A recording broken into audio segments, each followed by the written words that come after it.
ஆத்திகம் பேசும் அடியார்க்கெல்லாம் சிவமே அன்பாகும். நாத்திகம் பேசும் நல்லவருக்கு அன்பே சிவமாகும்.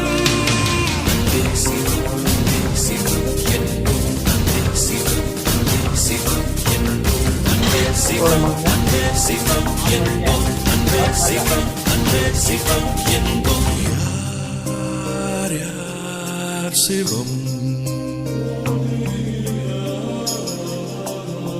நம்ம கூட இருக்கிறவங்களை நாம பார்த்துக்கிட்டா நமக்கு மேல இருக்கிறவங்க நம்மளை பார்த்துக்கலாம்.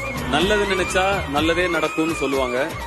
அடுத்தவங்களுக்கு நல்லது நினைச்சா நமக்கு இன்னும் ரொம்ப நல்லது நடக்கும். யாருக்கும் தீங்கன்றி வாழ்பவன் மனிதன், ஊருக்கே வாழ்ந்துயர்ந்தவன் புனிதன். நேற்று வரைக்கும் மனிதனப்பா, இன்று முதல்